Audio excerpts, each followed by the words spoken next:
1947 తర్వాత అంటే 1950 తర్వాత ఎప్పుడైతే రిపబ్లిక్ అయిందో అప్పటి నుంచి కూడా పార్లమెంట్ సమావేశాలు కావచ్చు, తర్వాత రకరకాల రాష్ట్రాల్లోని అసెంబ్లీ సమావేశాలు కావచ్చు, ఎందుకు పెడుతున్నారు సార్? ప్రజల సమస్యల్ని ఒక పక్క అధికార పక్షము, ఒక పక్క ప్రతిపక్షము, ఈ పార్టీలకు సంబంధించిన నాయకులు అక్కడ ప్రజాప్రతినిధులు కూర్చొని ఏవైతే ఈ ప్రజలకు అత్యవసరాలు ఉన్నాయో, ఎక్కడైతే ప్రజలకు అన్యాయం జరుగుతుందో, ఎక్కడైతే ప్రజలకు మేలు చేయాలో అవన్నీ కూడా మాట్లాడడానికే సార్ అసెంబ్లీలు కావచ్చు, లేదంటే కౌన్సిల్ కావచ్చు, లేదంటే పార్లమెంట్ కావచ్చు, రాజ్యసభ కావచ్చు, అన్ని ఉన్నాయి మనకి. ఇప్పుడు ప్రత్యేకంగా ఈయన ఏదో పెద్ద కనుక్కున్నట్టు సార్ ఈయన చదివేది 1వ తరగతి, 10th క్లాస్లో ఫస్ట్ క్లాస్ స్టూడెంట్ అంటాడు. నాకు డౌట్ అయితే ఆయన 1వ తరగతి చదివాడని నేను అనుకుంటున్నా. ఆయనకున్న జ్ఞానం అట్టాడిది, మిడిమిడి జ్ఞానము. ఆ జ్ఞానంతో సార్ ఈయన ఏం చేస్తున్నాడు సార్? వారానికి 6 రోజులు బెంగళూరు ప్యాలెస్ లో కూర్చుంటాడు, ఒకే ఒక రోజు ఆంధ్రాకి వస్తాడు. ఆ వచ్చిన దగ్గర నుంచి తన చుట్టూరు కొంతమంది బాకా ఊదే వాళ్ళనో, లేదంటే కొంతమంది రాజకీయ మేధావులు ఈయన అనుకుంటున్న వాళ్ళలో పెట్టుకొని వాళ్ళు రాయించిన స్క్రిప్ట్ ను పెట్టుకునేది ముందు పక్క. చూడండి ఆయన, మీరు ఒక్కసారి ఆయన వీడియో చూడండి, ప్రెస్ మీట్. ఎప్పుడైనా సరే ఆయన తలెత్తి మాట్లాడిన దృష్టాంతాలు ఉన్నాయా? ఎంతసేపు ఏదైనా చదవాల్సిందేనండి. ఇప్పుడు ఈ ప్రెస్ మీట్ లో నేను ఒక్కడు కూడా చదవకుండా చెప్తా. జగన్మోహన్ గారు చెప్పగలరా? పద్ధతి చదివి చెప్పాల్సిందే. అంటే స్క్రిప్ట్ బట్టే ఆయన ప్రెస్ మీట్లు పెడతారు, స్క్రిప్ట్ లో ఏముందో అదే చెప్తారు, అంతకు మించి ఆయనకి ఏమి లోక జ్ఞానం లేదు. ఇది వాస్తవం. ఒక మాజీ ముఖ్యమంత్రి, ఆయన ఒక పార్టీ అధినేతగా ఉన్నారు, మళ్ళీ ముఖ్యమంత్రి కావాలనే ఆకాంక్షతో పనిచేస్తా ఉన్నారు. సో ఏమేమి మాట్లాడేయాలి అనేటువంటిది ఏ నాయకుడైనా సరే మాక్సిమం చాలా మంది మెయిన్ హెడ్డింగ్స్ అనేది పేపర్ మీద రాసుకోవటం అది సర్వసాధారణమే, ఒకవేళ మర్చిపోతామని. సో బహుశా అది పెద్ద తప్పు కాదనేది నాకు సార్. నేను అంటున్నా ప్రతి వాక్యాన్ని చూసి చెప్పడమేనా సార్? ఇప్పుడు మీరు అన్నట్టు సార్ హెడ్డింగ్ రాసుకోవడం తప్పులే, బట్ ప్రతి వాక్యం ఆయన చూసే చదువుతున్నాడు. ఆయన చూడండి, తల దించుకుని ఎంతసేపు ఉంటాడో, తల ఎత్తుకుని ఎంతసేపు ఉంటాడో ఆయన చూడండి. ఆయన తలెత్తుకుని మాట్లాడే వాక్యం ఒకటే సార్, ఆశ్చర్యకరంగా అనే ఒక్క మాట తప్పితే, అది కూడా ఆశ్చర్యకరంగా అంటూ ఆశ్చర్యకరంగా అని ఒక మాట మాట్లాడతాడు. అంటే ఆయన ఆశ్చర్యకరంగానే ఒక మాట చెప్తున్నాడు అంటే ఇక అబద్ధాన్ని స్టార్ట్ చేయడమే సార్. నేను అంటున్నా అంటే రకరకాలుగా మారదాం. ఆయన అప్పుల గురించి మాట్లాడాడు, రెవెన్యూ డెఫిసిట్ గురించి మాట్లాడాడు, ఆయన సూపర్ 6 సార్, సూపర్ 6 సూపర్ 7 అంటాడు సార్. మేము అనలేమా? నవరత్నాల దశరత్నాల అని మేము అనలేమా? మీరు ఆపేశారని అదే సార్. ఆయన ఆ సూపర్ 6 పథకాలను కూడా చాలా దాని ఏమంటారు, కొంతమంది బయట మాట్లాడతారు, అవులీగా మాట్లాడడం. సూపర్ 6 సూపర్ 7 అంటే సూపర్ 7 సూపర్ 6 ఆయన తెలీదా? ఈనాడు పత్రికలోని ఆ అడ్వర్టైజ్మెంట్ ని అంత భీకరంగా ఆయన టీవీలో ఆయన స్క్రీన్ మీద చూపించేటప్పుడు అది సూపర్ 6 సూపర్ 7 ఆయన చెప్పలేడా? అంటే దాన్ని కూడా కొంత విమర్శించడం చూడండి. ఆయన మెంటాలిటీ అంటే ఏదైతే వాగ్దానాలు ఈ కుటుంబ ప్రభుత్వం చేసిందో ప్రజలకు, దాన్ని కూడా సరిగా ఉచ్చరించలేని పరిస్థితి, దాన్ని సరిగా చెప్పలేని పరిస్థితి. ఇట్లా అంటే ప్రతిదాన్ని కూడా హేళనగా చూడడం సార్. ఆయన మెంటల్ సార్. ఆయన ఫస్ట్ మాట మీరు ఒకటి అన్నారు, జాకీలేసి లేపుతున్నారని. ఎవరికి జాకీలు అవసరం సార్? ఈ రోజు 4వ ముఖ్యమంత్రి సార్ చంద్రబాబు నాయుడు గారు. 50 ఏళ్ల నుంచి రాష్ట్రంలో రాజకీయం చేస్తున్నారు చంద్రబాబు నాయుడు గారు. ఆయనకి జాకీలు వేయడం అవసరమా సార్? హిమాలయ పర్వతం అంతా ఎత్తున్న కీర్తి సంపాదించాడు సార్ చంద్రబాబు నాయుడు గారు. ఆయనకి జాకీలు వేయడం అవసరమా?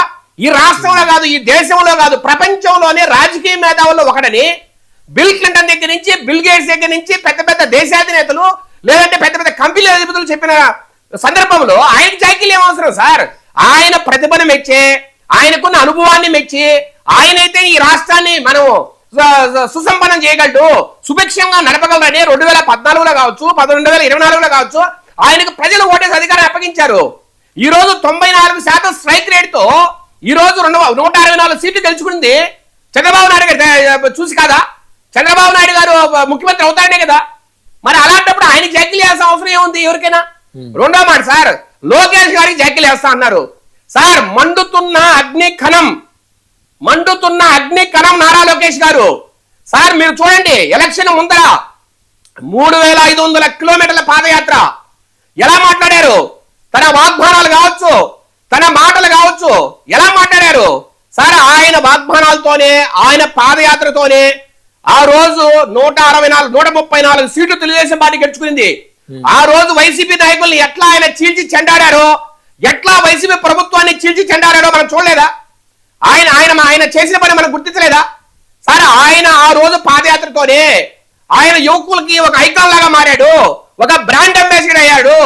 ఆయన వాగ్దానాలతోనే తెలుగుదేశం పార్టీ అధికారంలోకి వచ్చిన మాట వాస్తవం కదా సార్? మీరు అడుగుతున్నా 2014లో తెలుగుదేశం పార్టీ అధినేతగా ఉన్న చంద్రబాబు నాయుడు గారు పాదయాత్ర చేశారు. 2019లో వైసీపీ అధినేతగా ఉన్న జగన్మోహన్ రెడ్డి గారు పాదయాత్ర చేశారు. ఆ రోజు అధికారంలోకి వచ్చే ప్రభుత్వాలు. మరి 2024లో లోకేష్ గారు పాదయాత్ర చేశారు, అధికారంలోకి వచ్చింది.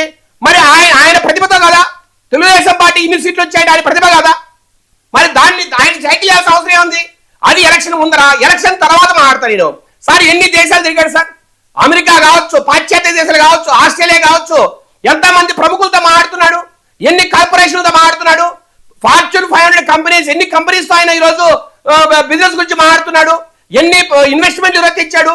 సార్ బ్యాంక్ ఆఫ్ బరోడాకు సంబంధించిన ఒక రిపోర్ట్ ప్రకారం 2025లో ఈ దేశానికి వచ్చిన పెట్టుబడుల్లో 25% మన రాష్ట్రానికి వచ్చిన కారణం ఎవరు? నారా లోకేష్ గారు కదా. నేను అంటున్నా సార్, ది వీక్ మ్యాగజైన్ ఏం చెప్పింది? వారసత్వ రాజకీయాల్లో ఈ రాజకీయాల్లోకి వచ్చిన నారా లోకేష్ గారు ఎస్ చంద్రబాబు నాయుడు గారు కొడుకా వచ్చారు సార్. కానీ ఈ దేశంలో వారసత్వ రాజకీయాల్ని ప్రజలు ప్రోత్సహిస్తున్నారు. మీరు గమనించండి, తమిళనాడు కావచ్చు, తెలంగాణ కావచ్చు, వెస్ట్ బెంగాల్ కావచ్చు, లేదంటే జమ్మూ కాశ్మీర్ కావచ్చు, ఉత్తరప్రదేశ్ కావచ్చు, అందరూ వారసులే. అన్ని రీజనల్ పార్టీకి సంబంధించిన వారసులు వస్తున్నారు, వచ్చారు. కానీ నేనంటున్నా ది వీక్ మ్యాగజైన్ ఏం చెప్పిందంటే, వారసత్వ రాజకీయాల్లో ఈ రాజకీయాల్లోకి ఆరంగేటం చేసిన నారా లోకేష్ గారు ఈ రోజు టెక్ సావి మినిస్టర్ గా తన సొంత ప్రతిభతో ఈ రోజు ఒక నాయకుడిగా ఎదిగారు, ప్రజల ఆశాజ్యోతిగా ఎదిగారు, ఈ రాష్ట్ర భవిష్యత్తుగా ఎదిగారు, రాబోయే రోజుల్లో భవిష్యత్ దిశా నిర్దేశం చేస్తున్న నాయకుడిగా ఎదిగారు అని ది వీక్ మ్యాగజైన్ చెప్పలేదా? ఎంతమందికి ది వీక్ మ్యాగజైన్ ఆ మాదిరి చెప్పిందండి? ఏ రాష్ట్ర నాయకుడి గురించి ఆ మాదిరిగా మాట్లాడిందండి? ఒక్కసారి అందరూ కూడా ఆలోచించాలి, రాష్ట్ర ప్రజలు కూడా. అట్లాంటి వ్యక్తికి జాకీలు పెట్టి లేపాల్సిన అవసరం ఏమొచ్చింది ఎవరికైనా? నేనంటున్నా, తెలుగుదేశానికి భవిష్యత్తు నేత అయినా, ఈరోజు రాష్ట్రపతి ఆమోదించిన వ్యక్తి అయినా, రాష్ట్ర యువత మొత్తం ఆయన వెంటబడి ఉంది. అలాంటప్పుడు ఆయనకి జాకీలు వేయాల్సిన అవసరం ఏముంది ఎవరికైనా? కాదు, వారసత్వ రాజకీయాలు దేశంలో చాలా రాష్ట్రాల్లో ప్రజలు కూడా ఎంకరేజ్ చేస్తున్నారు, అవకాశం ఇస్తున్నారని అన్నారు కదా మీరు. మరి జగన్మోహన్ రెడ్డి గారిని రాజశేఖర రెడ్డి గారు లేకపోతే జగన్మోహన్ రెడ్డి గారు లేరు అనేటువంటి మాట కూడా మీరే మాట్లాడారు సార్. నేనంటున్నా, రాజశేఖర్ రెడ్డి గారు ఏ పార్టీ వ్యక్తి? కాంగ్రెస్ పార్టీ వ్యక్తి. ఎవరి దయతో ముఖ్యమంత్రి అయ్యారు? సోనియా గాంధీ గారి దయతో ముఖ్యమంత్రి అయ్యారు. ఎవరితో పొత్తు పెట్టుకుని ముఖ్యమంత్రి అయ్యారు? టిఆర్ఎస్ పార్టీతో, సిపిఐతో, సిపిఎంతో. ఆ రోజు 2004లో పొత్తు పెట్టుకున్న వాస్తవం కదా సార్. అసలు ఈ రోజు తెలంగాణ విడిపోయిన కారణం రాజశేఖర రెడ్డి గారు కదా. ఆ రోజు టిఆర్ఎస్ పార్టీని పొత్తు పెట్టుకోకుండా వారికి అన్ని సీట్లు రాకపోయింటే, టిఆర్ఎస్ పార్టీ ఎదకపోయింటే, టిఆర్ఎస్ పార్టీ ముగ్గులోనే తుడిచేసింటే అసలు తెలంగాణ వచ్చే ఆస్కారం ఉందని అడుగుతున్నా. పూర్తిగా కాంగ్రెస్ పార్టీనే టిఆర్ఎస్ పార్టీకి ఆజ్యం పోసింది, టిఆర్ఎస్ పార్టీకి సపోర్ట్ చేసింది. తెలంగాణ ఆంధ్ర నుంచి విడిపోవడానికి ప్రముఖ కారణం వైఎస్ రాజశేఖర రెడ్డి గారే. ఇది ఎవరు అడిగినా చెప్తారు ఈ విషయం. ఆయన సీఎం కాడు సార్, ముఖ్యమంత్రి కావాలని 30 ఏళ్ళు పోరాటం చేశాడు రాజశేఖర రెడ్డి గారు. కానీ ఆఖరికి తెలంగాణ విడిపోయినా మాకు ఇబ్బంది లేదు, టిఆర్ఎస్ పార్టీ ఎదిగినా మాకు ఇబ్బంది లేదు. నేను ముఖ్యమంత్రి కావాలని ఒక మిషన్ తో ఒక టార్గెట్ తో ఆయన ఆ రోజు రాజకీయాలు చేసి మన వాస్తవం కదా. సరే, ఆయన 2004-9 ముఖ్యమంత్రిగా ఉన్నారు. ముఖ్యమంత్రిగా ఆయన ఉన్నప్పుడు ఫిట్ ప్రోకో ద్వారా ఈయన 1,00,000 కోట్ల పైన డబ్బు సంపాదించిన మాట వాస్తవం కదా. ఆ డబ్బుతోనే ఈ రోజు రాజకీయాలు చేస్తున్న మాట వాస్తవం కదా. కాంగ్రెస్ ముఖ్యమంత్రి కూడా తన తండ్రిని అడ్డం పెట్టుకుని అక్కడ సంపాదించిన డబ్బు అడ్డం పెట్టుకుని ఈ రోజు మీరు చేస్తున్న నిర్వాహకం ఏంటి? మీ సొంత ప్రతిభ ఎక్కడుంది ఇక్కడ? ఓకే, విజయశేఖర రెడ్డి గారు 1 by 1 మాట్లాడదాం. సింగళూరు వెంకటేష్ గారు ఉన్నారు, సీనియర్ అడ్వకేట్, వారితో మాట్లాడదాం. రాజకీయ విశ్లేషకులు వెంకటేష్ గారు, గుడ్ ఈవినింగ్ అండి. గుడ్ ఈవినింగ్ బ్రహ్మనాయుడు గారు. జగన్మోహన్ రెడ్డి గారు సుదీర్ఘమైన ప్రెస్ మీట్ లో కొన్ని అభ్యంతరకరమైనటువంటి కామెంట్స్ కూటమి నేతల మీద చేశారు. అసెంబ్లీకి సంబంధించి అసలు అసెంబ్లీ సమావేశాలు ప్రజలకు ఉపయోగపడటం లేదని, అసెంబ్లీలో ఒకరికొకరు జాకీలు వేసుకుంటున్నారని, చంద్రబాబు గారు ఏమో లోకేష్ గారికి జాకీ వేస్తున్నారని, లోకేష్ గారు చంద్రబాబు గారికి జాకీ వేస్తున్నారని, ఇద్దరికి పవన్ కళ్యాణ్ గారు జాకీలు వేసి లేపుతున్నారని చెప్పేసి కొన్ని అభ్యంతరకరమైనటువంటి కామెంట్స్ జగన్మోహన్ రెడ్డి గారు మాజీ ముఖ్యమంత్రి, శాసనసభ్యుడి హోదాలో ఆయన చేసినటువంటి పరిస్థితి. అంటే అసెంబ్లీ సమావేశాల వల్ల ఉపయోగం లేదా? అంటే అసెంబ్లీలో సభ్యుడిగా ఉన్నటువంటి వ్యక్తి మాజీ ముఖ్యమంత్రి, సో ఆయన బహుశా 4వ సారి శాసనసభ్యుడు అనుకుంటా. సో వారి విధంగా మాట్లాడటం ఎంతవరకు కరెక్ట్ వెంకటేష్ గారు? ముందుగా మీకు ప్యానెల్లో ఉన్నటువంటి సోదరులకి, అలాగే 99 వీక్షకులకి కూడా వెరీ గుడ్ ఈవినింగ్ అండి. జగన్మోహన్ రెడ్డి గారు మాట్లాడినటువంటి వ్యాఖ్యల్లో కొంత వాస్తవాలు కూడా ఉన్నాయి కదా. ఏమున్నాయి?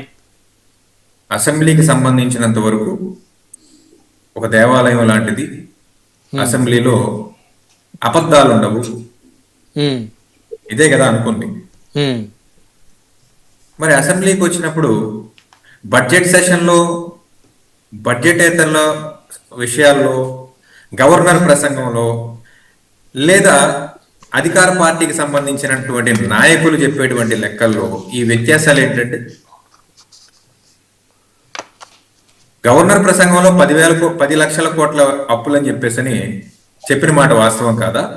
లేదా ఆర్థిక మంత్రి 3 లక్షలకు పైచిలుకు కోట్లకి మాత్రమే అప్పులు జరిగినాయి అని చెప్పేసి చెప్పడం నిజం కాదా? ఈ రెండింటి మధ్య వేరియేషన్ ఏంటి? అధికార పార్టీ నాయకులు ఏం చెప్తారంటే 14 లక్షల కోట్లు అని చెప్తారు. నేను గత డిబేట్ లో కూడా చెప్పాను, ఇది త్వరగా ఏదో ఒక రకంగా దయచేసి దీన్ని 20 లక్షల కోట్లకు తీసుకెళ్ళండి, లేకపోతే జగన్మోహన్ రెడ్డి గారి మాట చెల్లేటువంటి పరిస్థితి ఉంటుంది. 20 లక్షల కోట్లకు తీసుకెళ్లారనుకోండి, ఖచ్చితంగా ఇంకా ఎవడో మాట్లాడేటువంటి ప్రసక్తి కాదు, ఇంకా ఆ ఫిగర్ దాటదు కాబట్టి అక్కడికి ఫిక్స్ అవ్వదు. గవర్నర్ ప్రసంగంలోనేమో 10 లక్షల కోట్లు అంటారు, బయటకు వస్తేనేమో 14 లక్షల కోట్లు అంటారు, బడ్జెట్ లో మాత్రమేమో 3.5 లక్షల కోట్ల పైసలకు అప్పులు చేశాడంటారు. ఈ రోజు కూడా విమర్శించడం ఏదో ఒక ఫిగర్ క్లారిటీగా కన్ఫర్మ్ అవ్వండి అంటారు. అదే కదా, ఇప్పుడు సామాన్య ప్రజలుగా మా నెత్తి మీద అప్పు ఎంత ఉందో తెలియాలి. ఇప్పుడు 1,00,000 కోట్ల రూపాయల అవినీతి అని చెప్పేసి తెలుగుదేశం పార్టీ అధికార ప్రతినిధి గారు చెప్తున్నారు. 1,00,000 కోట్ల రూపాయలు మీ మాటల్లో తప్ప ఆన్ రికార్డ్ ఎక్కడ ఉంది జగన్మోహన్ రెడ్డి నెత్తి మీద? అరెస్టు చేసినటువంటి సాక్షాత్తు officer come politician come present employee ఏం చెప్తున్నాడంటే 1800 కోట్లకు మాత్రమే పరిమితం అయిందని చెప్పేసి అరెస్టు చేసిన వాడు చెప్తున్నాడు. ఈ పక్కనున్న అద్దె సూటిగాళ్ళందరూ ఏం చెప్తారు? 1,00,000 కోట్లు అంటారు. 1,00,000 కోట్లు ఒకవేళ జగన్మోహన్ రెడ్డి గారు నిజంగా దోపిడీ చేస్తే అది ఎవడప్ప సొమ్ము కాదు, ప్రజల సొమ్ము. అంటే ప్రజల సొమ్ము 1,00,000 కోట్ల రూపాయలకి జగన్మోహన్ రెడ్డి ఎప్పుడు అరెస్టు చేయబడ్డాడు? ఈ రోజు జగన్మోహన్ రెడ్డి అరెస్టు చేసిన తర్వాత పార్టీ పెట్టాడు, ప్రతిపక్ష నాయకుడిగా ఉన్నాడు, అధికార పక్ష ముఖ్యమంత్రిగా ఉన్నాడు, మళ్ళీ 11 సీట్లకు పరిమితం అయ్యాడు. ఈ రోజు వరకు 1,00,000 రూపాయలు వసూలు చేసిన మొహాలు ఇవన్నీ మీరు. ఇప్పుడు మా జేబులో డబ్బులు జగన్మోహన్ రెడ్డి దోచుకున్నాడని చెప్పి కదా వీళ్ళందరూ ఆయన వైపు చూపించేది. మా పబ్లిక్ మనీ కదా, మరి మీరు ఎందుకు వసూలు చేయకపోతున్నారు? దీన్ని అడిగామనుకోండి, ఇప్పుడు కాక్ అండ్ బుల్ స్టోరీస్ అన్ని మొదలెడతారు. ఆన్సర్ చెప్తామండి. మిమ్మల్ని పరిపాలన చేయమని చెప్పి పంపించారు. జగన్మోహన్ రెడ్డిని 11 సీట్లకు పరిమితం ఎందుకు చేశారు? సరే, పరకాల ప్రభాకర్ గారు ఏదో ఆయన ఒక స్ట్రాటజీ చెప్తున్నారు, దాని మీద ఈసీ మాట్లాడదు. ఆయన స్ట్రాటజీ మన చర్చలో మన చర్చ మీద మాట్లాడదాం. 11 సీట్లకు ఎందుకు పరిమితం అయ్యాడు అనేది కూడా జనాలకు తెలియాలి కదా. పరకాల ప్రభాకర్ అనేవాడు పక్కన వాగుతున్నాడు ఈసీ మీద, అతని మీద చర్యలు తీసుకోరే. ఎందుకంటే సాక్షాత్తు కేంద్ర ప్రభుత్వ సంస్థ ఈసీ అంటే మీ చుట్టమో కాదు, మా చుట్టమో కాదు, ప్రతిపక్షం చుట్టమో కాదు. ఒక పక్కన కేంద్ర ఎన్నికల వ్యవస్థ సంబంధించిన దాని మీద అంతటి అభియోగాలు మాట్లాడుతుంటే ఎవరు కూటమి ప్రభుత్వంలో ఎవరు మాట్లాడరు. సరే, ఓడిపోయినోడు ఎలాగో మాట్లాడట్లేదు, గెలిచిన మీరన్నా శంషేర్ గా మేము ప్రజల మద్దతుతో గెలిచాం, పరకాల ప్రభాకర్ నోరు ముయ్, లేకపోతే అరెస్ట్ చేసి లోపల పడేస్తామని చెప్పేసి అన్నారే. అంటే వెంకటేష్ గారు ఒక్క పరకాల ప్రభాకర్ గారే కాదు, కూటమి ప్రభుత్వం వచ్చిన దగ్గర నుంచి చాలా మంది నాయకులు, చాలా మంది రాహుల్ గాంధీ మాట్లాడారు. ఇప్పుడు మాట్లాడిన వాళ్ళందరికీ సమాధానం ఇప్పుడు మీరు మాట్లాడారు, ఇంకొకరు మాట్లాడతారు, మీ అందరూ సమాధానం చెప్పుకుంటా పోతే పరిపాలన చెప్పాల్సిన పనే ఉందండి. మేము నిజంగా మోసపోయినప్పటికి కూడా మేము ప్రభుత్వాన్ని ఏ రోజు నిందించాం. ఎందుకంటే ప్రభుత్వం ఇస్ ద సుప్రీం. ప్రజాస్వామ్యంలో ప్రభుత్వమే మనుగడ. అటువంటిది election commission is the supreme. ఏ రోజు మేము ఎలక్షన్ కమిషన్ మీద అభాండాలు మోపలేదు. ఈ దేశం యొక్క పరిస్థితి, ఎన్నికల పరిస్థితి మీదే ఒక క్వశ్చన్ మార్క్ రేజ్ చేస్తున్నాడు అతను. దాని మీద మీరు ఎంక్వైరీ అన్నా చేయాలి కదా కనీసం. లేదు, ఇలాంటి తప్పుడు ఆరోపణలు చేస్తున్న వాడిని అరెస్ట్ అన్నా చేయాలి కదా.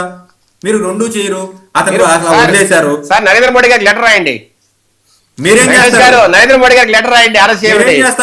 ఆయన ఎలక్షన్ కమిషన్ మాట్లాడు, ఆంధ్రప్రదేశ్ సంబంధం లేదు. నిజమైపోద్ది. ఆడికి ఈడి జాకీలు, ఈడికి ఆడి జాకీలు, ఇద్దరు కలిపి ఇంకొకటి జాకీలు అన్నారు. ఎవరు ఏరండి? మీరు లెటర్ రాయండి. ఎందుకంటే ఇప్పుడు మీరు ప్రభుత్వంలో ఉన్నటువంటి మీరు చేయాల్సినటువంటి బాధ్యతల్ని సామాన్య ప్రజలైన మా మీద తీసుకొచ్చి మా భుజాల మీద ఎంతో మంది కూసుకుంటా ఉంటారు. రోడ్డు మీద పోయే ప్రతి దానయ్య ఆన్సర్ చెప్తుంది ప్రభుత్వం. మీకు పరకాల ప్రభాకర్ సత్తా ఏంది? పరకాల ప్రభాకర్ సత్తా ఏంది?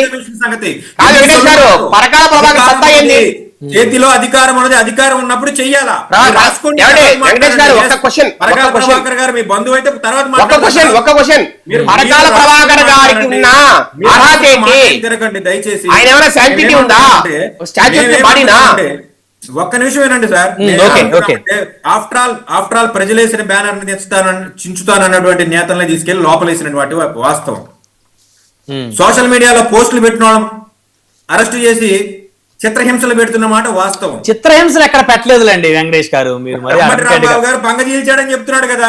సరే రాంబాబు గారు వాళ్ళు చెప్తారు సార్, అయితే మీరు వింటారా? రాంబాబు గారిని ఇబ్బంది పెట్టారండి సార్, దానికి నేను యాక్సెప్ట్ చేస్తాను.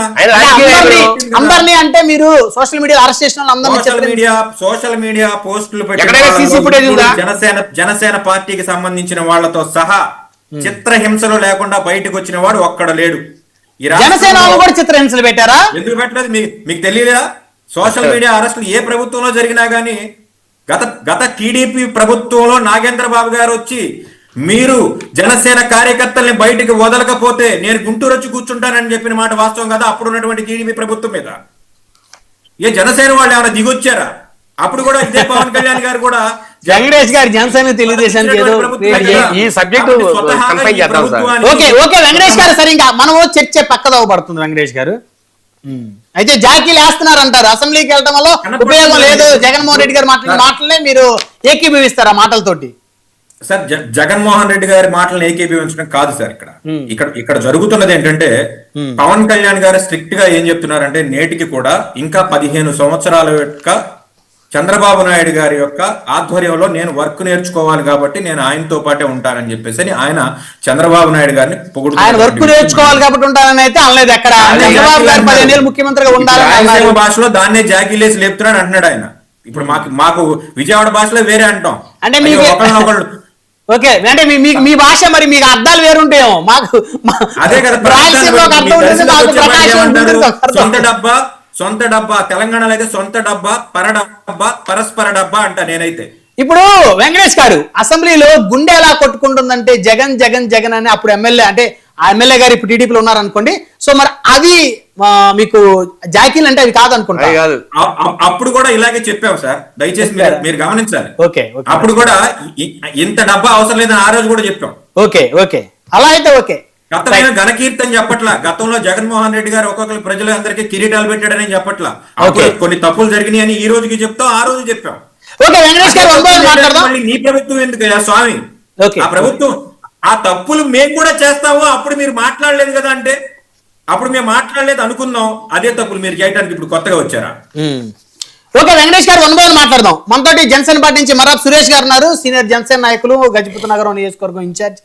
సురేష్ గారు గుడ్ ఈవినింగ్ అండి. గుడ్ ఈవినింగ్ బ్రహ్మనాయుడు గారు.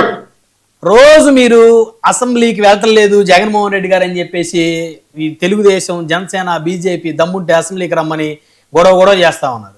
ఈ రోజు క్లారిటీ ఇచ్చారు, అసెంబ్లీకి వెళ్ళటం వల్ల ఉపయోగం లేదు, అసెంబ్లీ సమావేశాలతో ప్రజలకు ఉపయోగం లేదు, కేవలం ఒకరికొకరి జాకీలేసి లేపుకునేటువంటి కార్యక్రమం మాత్రమే అక్కడ జరుగుతుంది. తమ హయాంలో జరిగినటువంటి అభివృద్ధి పనులు సంక్షేమం పథకాలన్నీ ఈ ప్రభుత్వంలో ఆపేశారు. సూపర్ 6 లేదు, సూపర్ 7 లేదు.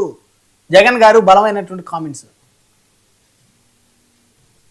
సార్ బ్రహ్మనాయుడు గారు, అందరికీ ప్యానల్ సభ్యులందరికీ నమస్కారం, అలాగే 99 వీక్షకులకు కూడా నా నమస్కారాలు తెలియజేస్తున్నాను. ఇక్కడ జగన్మోహన్ రెడ్డి గారు ప్రెస్ మీట్ అయితే నేను చూడలేదు సార్, ఎందుకంటే మేము సభ్యత్వాలు మీటింగ్లు ఈ బిజీలో ఉన్నాం. నేను ఈరోజు ఏం చూడలేదు. మీరు చెప్పిన దాని ప్రకారంగా ఆయన ప్రెస్ మీట్ ఎప్పుడు కూడా మనం చూడాల్సిన పని లేదండి. సింపుల్ గా ఒకసారి మనం చూస్తే ఇక అది మొత్తం ఆయన 5 ఏళ్ల కాలం పాటు అదే ప్రెస్ మీట్ ఉంటుంది. దాని గురించి మనం మళ్ళా ఆయన ఏం మాట్లాడతారు అనేది కొత్తగా వినక్కర్లేదు, చూడక్కర్లేదు. ఎందుకంటే ఆయనకంటూ ఒక మోస పద్ధతి ఉంది. పవన్ కళ్యాణ్ గారిని తిట్టాలి, చంద్రబాబు గారిని తిట్టాలి, లోకేష్ గారిని తిట్టాలి. ఈయనంతా బాధ ఏంటంటే ఈ పవన్ కళ్యాణ్ అనే ఒక వ్యక్తి లేకపోతే నేను ఏదో ఒకటి చేసి సీఎంగా ఉండేవాడిని అని చెప్పేసి ఒక దుగ్గతో మాట్లాడుతున్నారు ఆయన. ఇప్పుడు అసెంబ్లీ సమావేశాలు అవసరం లేదు, నిజమే అవసరం లేదు సార్. ఎందుకంటే గతంలో మండలి కూడా అవసరం లేదన్నారు. ఎందుకంటే ఆ రోజు శాసన మండలిలో ఈయనకి మెజారిటీ తక్కువ ఉంది, ఆ రోజు టీడీపీకి ఎక్కువ ఉంది. అవును. ఆ రోజు మండలిని రద్దు చేసిస్తే పని అయిపోద్ది అని చెప్పేసి ఒక ఆలోచన చేశాడు. అంటే ఈయన ఒక నియంత టైప్ గా ఈయన ఏదైనా ఒక చట్టం చేసినా ఇది ఏదైతే అనుకుంటే అది జరిగిపోవాలి సార్. దానికి ఏమైనా అడ్డంకులు ఉన్నాయి అనుకుంటే ముందు దాన్ని రద్దు చేసేస్తున్నారు. అంటే నార్సిస్ట్ విధానం అన్నమాట. అలాగే శాసన మండలిని ఆ రోజు రద్దు చేసేద్దాం అనుకున్నారు. అలాగే క్రమేపీ శాసన మండలిలో వీళ్ళ బలం ఎప్పుడైతే పెరిగి ఈ రోజు అదే శాసన మండలి ఒక ఆయువు పట్టులాగా వైసీపీకి ఉంది. ఉండండి సార్, బ్రహ్మనాయుడు నేను అదే మొత్తం చెప్తాను. ఎప్పుడైతే క్రమేపీ శాసన మండలి బలం పెరిగిందో మళ్ళా శాసన మండలి కావాలి. ఎందుకంటే ఎవరైతే రాజకీయ నిరుద్యోగులు ఉంటారో వాళ్ళందరినీ ఎమ్మెల్సీలుగా అక్కడికి పంపించే అవకాశం అది ఉంది కాబట్టి మళ్ళీ అప్పుడు జగన్మోహన్ రెడ్డి గారికి అది కావాలి. ఈ రోజు ఏమైంది, అసెంబ్లీలో వీళ్ళ సంఖ్య తక్కువ అయిపోయింది, అక్కడ వీళ్ళకి మాట్లాడే సమయం తక్కువ ఉంది, ఏం చేయాలో తెలియదు. ఒకవేళ వెళ్ళినా కూడా గతంలో మనం చేసిన అకృత్యాలు ఇవన్నీ కూడా తెలుగుదేశం వాళ్ళు ఎవరు మర్చిపోలేదు. అదే రకమైనటువంటి దాడి జరుగుతుంది. మనం అక్కడికి వెళ్ళి పరువు పోగొట్టుకునే కంటే అసెంబ్లీకి వెళ్ళకపోవడమే మంచిదనే ఉద్దేశంతో వీళ్ళు అసెంబ్లీకి వెళ్ళలేదు కాబట్టి, వీళ్ళకి అక్కడికి ప్రవేశం లేదు కాబట్టి ఇప్పుడు అసెంబ్లీ కూడా అవసరం లేదని జగన్మోహన్ రెడ్డి ఆ ఉద్దేశంతో అని ఉంటారు అంతే తప్ప రేపు మళ్ళీ ఆయన ఒకవేళ రేపు పొద్దున ఎక్కువ సీట్లతో ప్రతిపక్షంలో కూర్చున్నా, లేదంటే ఒకవేళ పొరపాటున మళ్ళా ఆయన ఎవరైనా ప్రజలు తప్పుగా ఆలోచించి ఆయన సీఎం చేస్తే మళ్ళీ అప్పుడు అసెంబ్లీ కావాలి. ఆ అసెంబ్లీ సమావేశాల్లో జగనన్న గుండెకాయ లేదంటే జగనన్న మీద కవితలు వాళ్ళు పొగుడుకోవడాలు, ఈ రోజు మీరు ఏదైతే జాకీలు అంటున్నారో జాకీలు కాదండి, బుల్డోజర్లు తెచ్చి క్రెయిన్లు కట్టి మరీ లేపుతా ఉంటారు. ఈ రోజేమో ఒకవైపు, అనిల్ ఒకవైపు, రకరకాల మన రమేష్ ఒకవైపు కవితలు ఎక్కడ లేని వాళ్ళు మన శ్రీకాకుళంలో ఆయన ఉంటారు, ఎక్కడ లేని కవితలు రాసుకుని మరి అసెంబ్లీకి వస్తారు. నేను జగనన్న ఏ రకంగా పొగడాలి, జగనన్న దృష్టిలో నేను పడాలని చెప్పేసి గతంలో 5 ఏళ్ల పాటు అసెంబ్లీని కేవలం జగన్మోహన్ రెడ్డిని పొగడడం, మంత్రి పదవి ఎలా కొట్టాలి. ఒకవేళ మంత్రి పదవి రాలేదుగా, మంత్రి పదవి రాలేదు కదా ఆయనకి. కరణం ధర్మశ్రీ గారి గురించేనా మీరు అనేది? చాలా మంది అంటే వాళ్ళ తాలూకు స్ట్రాటజీ ఏంటంటే ఎవరైతే చంద్రబాబు నాయుడిని పవన్ కళ్యాణ్ గారిని గట్టిగా తిడతారో వాళ్ళకి మంత్రి పదవి వస్తుందని ఒక ఆలోచన ఎప్పుడైతే వచ్చిందో అదే పద్ధతిలో అందరూ కూడా తయారయ్యారు. అది అసెంబ్లీలో ఉంది, అసెంబ్లీలో గౌరవంగా ఉండాలి, అది ఒక దేవాలయం లాంటిది. మా లాయర్ గారు సింగళూరు గారు అన్నారు అసెంబ్లీలో అబద్ధాలు ఆడకూడదు. సరే సార్, అబద్ధాలు ఆడకూడదు కానీ బూతులు తిట్టొచ్చా? సింగళూరు గారు చెప్పాలని. బూతులు మాట్లాడొచ్చా? అమ్మ అబ్బా అనొచ్చా? లా భాషతో స్వయాన పార్లమెంట్ లో ఒక ఎంపీ లా కొడక అని చెప్పేసి మాట్లాడిన పరిస్థితులు మనం చూడలేదా? అలాంటివన్నీ చూసి ఈ రోజు జగన్మోహన్ రెడ్డి గారు ఇది మాట్లాడారు, లేదంటే బడ్జెట్ లో అంతా డొల్ల ఉంది, అది ఉందని జగన్మోహన్ రెడ్డి గారికి అసలు ఏం జరుగుతుందో తెలియదు సార్. ఎవరో ఏదో రాసిస్తే ఆయన మాట్లాడడం వరకే. అయితే రెండో విషయం సార్, నేను మాట్లాడుతున్నాను, లాయర్ గారు ఒక మాట అన్నారు, 1,00,000 కోట్ల రూపాయలు లాయర్ గారు సార్ ప్లీజ్ చేయకండి. 1,00,000 కోట్ల రూపాయలు దోసేసే చెప్పి ఎవడు పడితే మాట్లాడేస్తున్నాడు. అసలు ఎక్కడ తిన్నాడు? అది ఎంత ట్రైల్ చూపించింది, ఆయన అరెస్ట్ చేసింది అంటే ఆయన తాలూకా ఆక్రోశం ఏంటో తెలియటం లేదా? భాష మీద పట్టు తప్పి మరి కొన్ని మాటలు మాట్లాడుతున్నారు లాయర్ గారు. ఎన్ని కోట్లు? 40,000 47,000 కోట్లు ఆయన ఆస్తులు వ్యవహారాలు, దాని తాలూకా టోటల్ లెక్క చెప్పి దాంట్లో కొంత ఆల్రెడీ జప్తు చేయడం జరిగింది, సీజ్ చేయడం జరిగింది. అయితే ఆయన అరెస్ట్ చేయలేదంటే లాయర్ గారికి తెలియదండి. జగన్మోహన్ రెడ్డి గారు ఈ కేసు కొట్టేయండి అని చెప్పేసి ఎన్నిసార్లు కోర్టులో పిటిషన్ వేసాడు? దగ్గర 30-40 సార్లు పిటిషన్లు వేశారు. ఎంతమంది జడ్జిలు మారారు? ఒక జడ్జి ఈయన ఒక కేసుని పరిశీలించాలంటే కొన్ని వేల లక్షల పేజీలు చదివి ఆయన కంప్లైంట్కి వచ్చే టైంకి ఆ జడ్జి మారిపోతుంటే మళ్ళీ కొత్త జడ్జి వచ్చాడు. అంటే మళ్ళీ రెడ్డి వచ్చి మొదలెట్టి అని చెప్పేసి పూర్వం మనకు అధికారులు చెప్పేవాళ్ళు. అధికారులు చెప్పిన తర్వాత రెడ్డి గారు కొద్దిగా లేట్గా వచ్చారనుకో, అయ్యా రెడ్డి గారు వచ్చారు మళ్ళీ మొదటి నుండి చెప్పినట్టుగా ఈ రోజు జడ్జిలు మారిపోవడం వల్ల ప్రతి ఒక్కటి కూడా లోపాలు, న్యాయ వ్యవస్థలో ఉన్నటువంటి లోపాలు ప్రతి ఒక్కటి కూడా సార్ ప్లీజ్ న్యాయ వ్యవస్థలో ఉన్నటువంటి ప్రతి లోపాన్ని కూడా వాడుకొని ఈ రోజు 12-13 సంవత్సరాల బట్టి ఈ రోజు బెయిల్ మీద తిరుగుతున్నాడండి. జడ్జిలేమి మీకులాగా ఏలుముద్ర లేకపోతే ఉన్నవాళ్ళు కాదు, వాళ్ళందరూ న్యాయస్థానం గురించి చట్టాల గురించి పూర్తిగా తెలిసినవాడు. ఇప్పుడు ఉన్న సీట్లో ఉన్న జడ్జి వెళ్ళిపోతే అక్కడి నుంచి మళ్ళీ మొదటి నుంచి రాడు, ఎవడో ఎక్కడి నుంచి ఆగిందో అక్కడి నుంచి వెళ్తాడు. ప్రాసెస్ అనేది ఎక్కడి నుంచి ఆగినా ముందు ఏం జరిగింది దాంట్లో వేలు పెట్టడం అనవసరంగా కొన్ని మీలాగా నేను లాయర్ని కాకపోవచ్చు ప్రాసెస్ సార్ మీద ప్లీజ్ ప్రజలకు ఉన్నటువంటి మీరు తర్వాత మాట్లాడతారు మీ ఛాన్స్ వచ్చినప్పుడు మీరు ఓకే ఓకే మాట్లాడతారు జ్యుడిషియల్ గురించి చెప్పండి. కోర్టులను అపహాస్యం అయ్యా, judicial గురించి కాదు, ఆయన ఉండండి. ఓకే ఓకే సురేష్ గారు పొలిటికల్ విమర్శలు సురేష్ గారు న్యాయస్థానం మీద మనం ఖచ్చితంగా ఎంతో కొంత నమ్మకాన్ని ఉంచుకోవాలి, ప్రజలకు కూడా కల్పించాలి. సార్ బిఆర్ నాయుడు గారి విషయంలో ఈ రోజు కోర్టు బ్యాగ్ ఆర్డర్ ఇచ్చిందని ఎవరు మాట్లాడదని మరి జగన్మోహన్ గారు మళ్ళీ వినండి సార్, నా పని అయిపోయిన తర్వాత మీరు మాట్లాడుకోండి. ఓకే సురేష్ గారు అంటే నేనేమంటున్నానంటే మన సింగళూరు గారు ఏమంటారంటే పరకార ప్రభాకర్ లాక్కొచ్చి లోపల వేసి వచ్చు కదా అంటే ఆయన ఒక లాయర్ గా మాటలు మాట్లాడకూడదు. ఎందుకంటే న్యాయ వ్యవస్థలో ఎన్ని ఉన్నాయో అన్ని రకాలుగా వాడుకొని బడాబాబులందరూ బయట తిరుగుతారు. నాలాంటి నీలాంటి అయితే వెంటనే లోపల వేసేస్తారు, అది వేరు. అందరూ కూడా సోషల్ పీపుల్ అదే పరకాల ప్రభాకర్ గారికి ఈ రోజు sir please sir Parakala Prabhakar గారికి ఈ రోజు ఏ సలహాదారుగా ప్రభుత్వంలో ఎక్కడ కూర్చోబెడితే మళ్ళీ పరకాల ప్రభాకర్ మాట్లాడు. ఆయనకి ఎక్కడ ప్లేస్మెంట్ ఇవ్వలేదు కాబట్టి పరకాల ప్రభాకర్ మాట్లాడతాడు.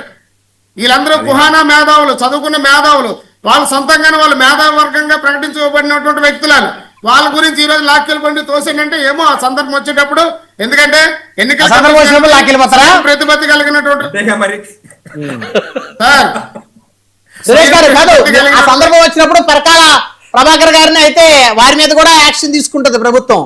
సార్ తప్పదు సార్. ఇప్పుడు ఒక ఎన్నికల కమిషన్ మీద ఆయన ఒక స్వయం ప్రతిపత్తి ఉన్నటువంటి ఒక సంస్థ మీద నువ్వు మాట్లాడేటప్పుడు ఒళ్ళు దగ్గర పెట్టుకుని ఎవరైనా మాట్లాడాల్సింది. అవును. ఎందుకంటే ఆ రోజు ఏమో 151 వచ్చినప్పుడు ఏమో ఈవీఎంలు లేవు, పొరపాట్లు లేవు. కొంతమంది ఉన్నారు సార్ ఉండవల్లేని ఇలాంటి వాళ్ళు కొంతమంది ఉన్నారు, అప్పుడప్పుడు దిగుతుంటారు అనమాట. ఇలా వచ్చి ఏదో బుర్ర చల్లేసి వెళ్ళిపోతుంటారు. ఇలాగ మన చర్చల్లో మాట్లాడుకుంటాం. వాళ్ళ గురించి పెద్దగా పట్టించుకోవాల్సిన అవసరం లేదు సార్. ఇంకొకటి సార్, సోషల్ మీడియాలో ఏదైనా ఒక పోస్ట్ పెడితే వాళ్ళు తీసుకెళ్లి వాళ్ళు అరెస్ట్మెంట్ చేసేసి ఏమండి ఎక్కడండి లాయర్ గారు ఎక్కడ అరెస్ట్మెంట్లు కూటమి ప్రభుత్వంలో ఎక్కడా కూడా జరగలేదు. మీరే వైసీపీ గవర్నమెంట్ లోనే ఏమైనా ఎమ్మెల్యే లేదు, ఎంపీ లేదు, ఎస్ఏ లేదు, ఐఏఎస్ లేదు, ఐపీఎస్ లేదు, ఎవరైనా ఒకటే బెత్తం. జగన్మోహన్ రెడ్డికి ఎదురు తిరిగితే వేసి బెత్తంతో కొట్టాల. కాకపోతే చంద్రబాబు నాయుడు గారు, పవన్ కళ్యాణ్ గారు ఆ పద్ధతిలో లేరు కాబట్టి ఇవన్నీ మాట్లాడుతున్నాం మనం అంతా ఈ రోజు. ఓకే, లేకపోతే ఇవి మాట్లాడే వాళ్ళ మీద కూడా బెత్తం దెబ్బలు జిలిపిస్తారా సార్? జగన్మోహన్ రెడ్డి తప్పనిసరిగా అదే చేస్తారు సార్. అది ఆయన తాలూకు నైజం అది. ఓకే, వాళ్ళకి చట్టము, ఒక న్యాయము, ఒక వ్యవస్థ, రాజ్యాంగపరమైనటువంటి ఒక నడవడిక, వ్యవహారాలు అనేది ఆయనకి తెలియదు. అధికారం వచ్చిందంటే అందరూ పిల్లలు వసిపోతాయి సార్, అందులో అనుమానం లేదు. అందరూ జాగ్రత్తగా ఉండదు. వన్ బై వన్ మాట్లాడదాం. మనతోటి బొట్ల రామారావు గారు ఉన్నారు, వైసీపీ రాష్ట్ర కార్యదర్శి. రామారావు గారు గుడ్ ఈవినింగ్ అండి. సో మొత్తానికి జగన్మోహన్ రెడ్డి గారి ప్రెస్ మీట్ కూటమి పార్టీలకి ఆగ్రహాన్ని కలిగించింది. అంటే అసెంబ్లీ అంటే విలువ లేదా, అసెంబ్లీలో జరుగుతున్నటువంటి సమావేశాలు, ప్రజా సమస్యల మీద శాసనసభ్యులు, మంత్రులు నిత్యం వారు ప్రస్తావిస్తూ మాట్లాడుతూ ఉంటే అసెంబ్లీ సమావేశాల వల్ల ప్రజలకు ఉపయోగం లేదన్నటువంటి ఒక మాజీ ముఖ్యమంత్రిగా జగన్మోహన్ రెడ్డి గారు మరి చరిత్రలో నిలిచిపోతారేమో. అవును కదండి బ్రహ్మనాయుడు గారు, నమస్కారం. ముందు మీకు ప్యానల్లో ఉన్నటువంటి ప్రతినిధి మిత్రులకు అందరికి కూడా నమస్కారం.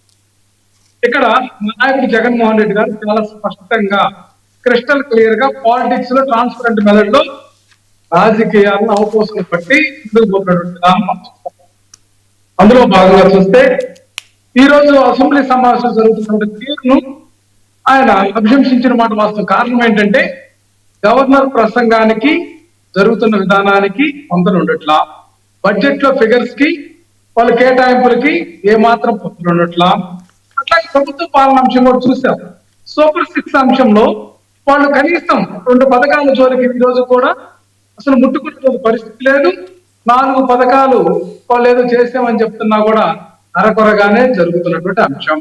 అట్లాగే ముఖ్యంగా పెన్షన్ల విషయంలో దివ్యాంగులు కానీ ఈ యొక్క వృద్ధాప్య పెన్షన్ల అంశంలో కూడా చాలా తీసివేసి ఫిల్ చేస్తున్నటువంటి విత్తాటహాసం మనం గమనిస్తా ఉన్నాం.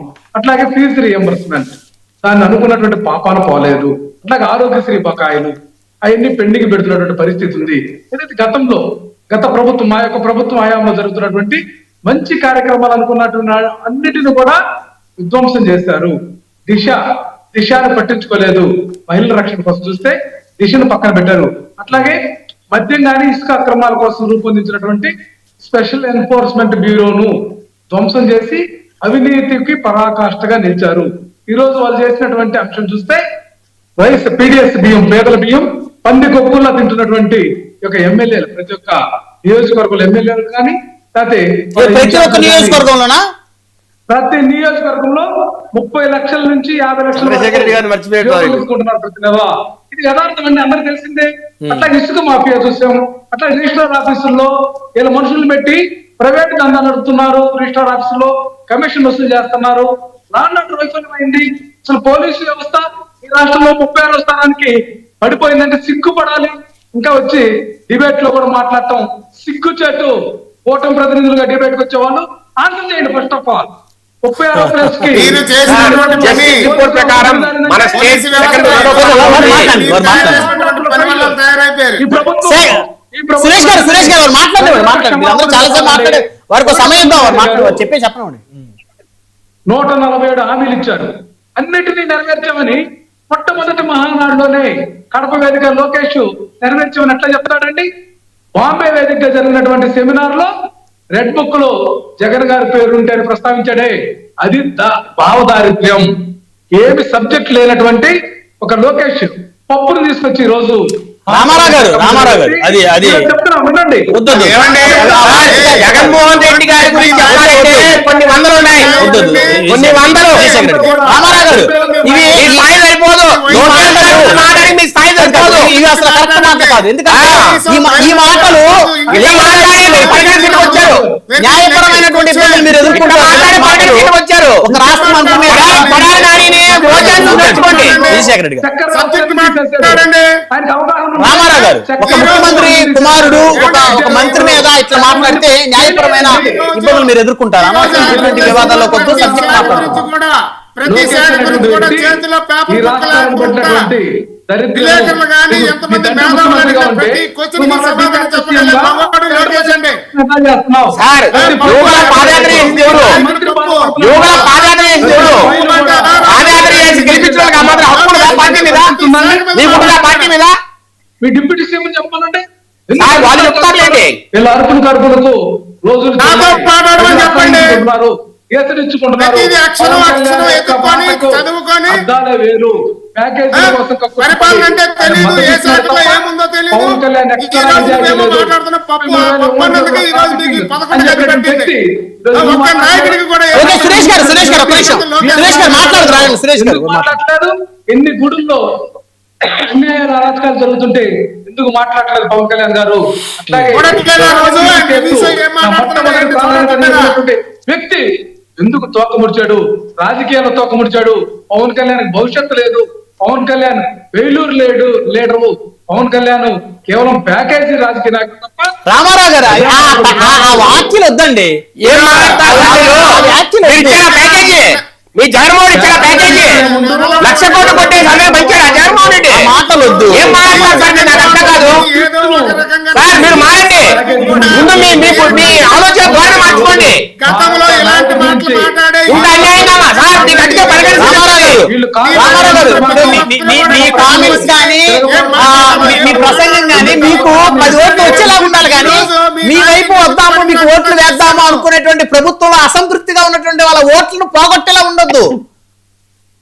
ప్రభుత్వంలో అసంతృప్తిలో ఉన్నటువంటి వ్యక్తుల్ని యాంటీ గవర్నమెంట్ ఉన్నటువంటి పక్కన వెంకటేష్ గారు కూర్చున్నారు. ఆయన మాడామా? ఖచ్చితంగా ప్రజలు కనిపిస్తారండి. దుర్మార్గంగా ప్రయత్నం చేస్తున్నారు. వైఎస్ఆర్ కాంగ్రెస్ పార్టీ మీద ఎన్ని దుర్భాషలండి, ఎన్ని దుర్మార్గమైనటువంటి అరెస్టులు, ఎన్ని కేసులు. అసలు సహజ న్యాయ సూత్రాలను కూడా వీళ్ళు విభేదించి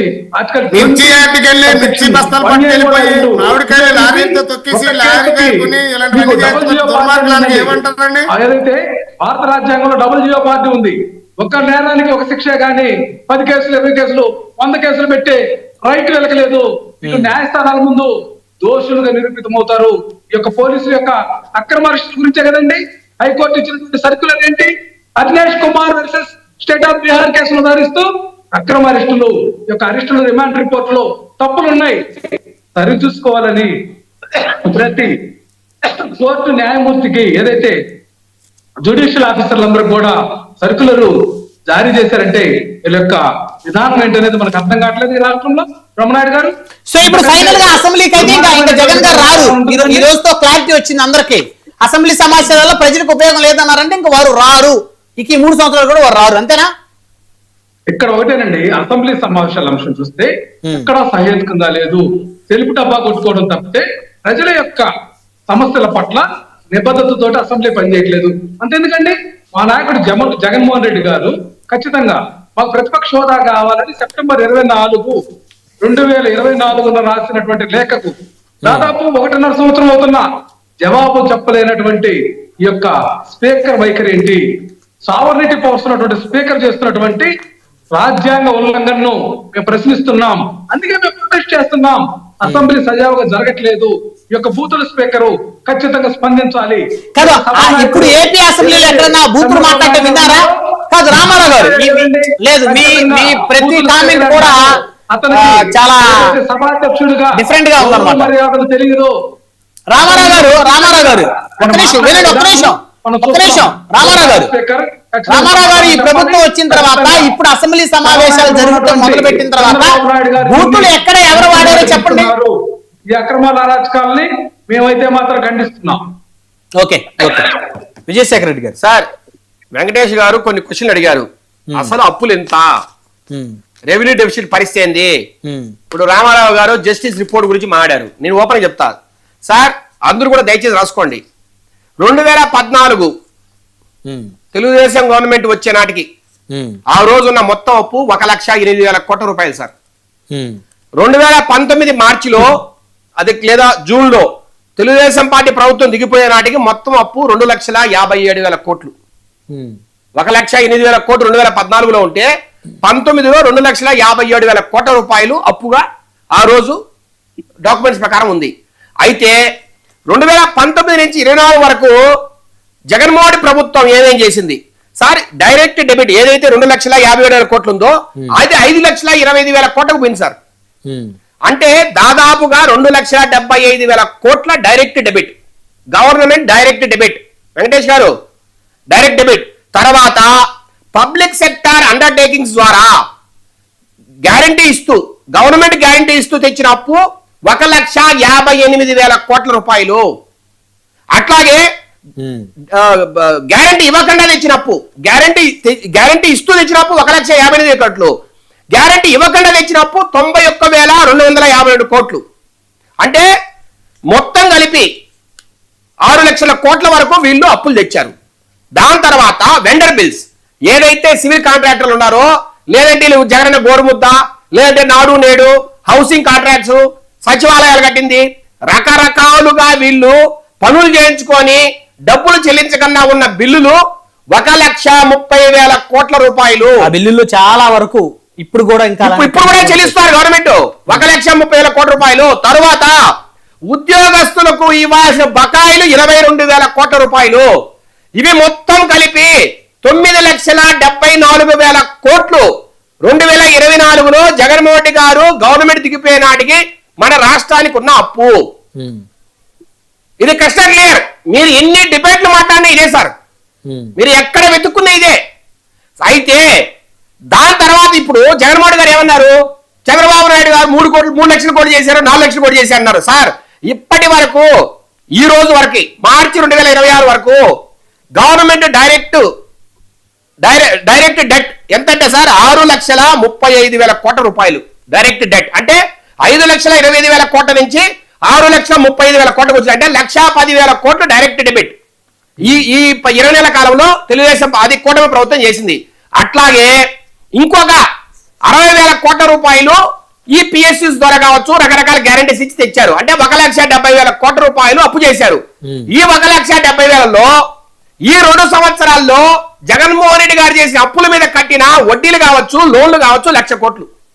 ఏపీ ప్రభుత్వము ఈ 2 బడ్జెట్ లో కట్టిన అప్పు ఏదైతే మనం చెల్లించామో, అప్పు తెచ్చుకున్న దగ్గర నుంచి వడ్డీలు కావచ్చు, అసలు కావచ్చు, చెల్లించింది 1,00,000 కోట్లు. ఒక్కొక్క బడ్జెట్ కి 50,000 కోట్ల వరకు అప్పులు చెల్లించాం. వీళ్ళు 12% వడ్డీకి తెచ్చారు. 9%కో 8%కో ఈ రోజు మళ్ళా దాన్ని రీషెడ్యూల్ చేస్తున్నాం, రీఫార్మేటింగ్ చేస్తున్నాం. 1,00,000 కోట్ల రుణాలను ఈ రోజు రీఫార్మేటింగ్ చేస్తున్నాం సార్. దాని వల్ల 2,000 కోట్ల ఆదాయం వస్తుంది. అది వస్తే మళ్ళీ ఇంకొక సంక్షేమ పథకం అమలు చేస్తాం. అయితే ఇది ఇది అప్పులు. దీని మీద మీరు ఏం మాట్లాడినా కూడా మళ్ళీ నేను ఆన్సర్ ఇస్తా. రెండోది రెవెన్యూ డెఫిషియట్. ఆయన అంటున్నారు కదా, మా గవర్నమెంట్ లో అసలు భీకరంగా చేశాం, ఇక్కడైతే అసలు పూర్తిగా రెవెన్యూ డెఫిషిట్ ఆదాయమే లేదని. సార్ నేను అంటున్నా, ఆ రోజు సార్ 2023-24 గణాంకాలు, ఆ రోజు రెవెన్యూ డెఫిషిట్ ఎంత సార్? 38,600 కోట్లు.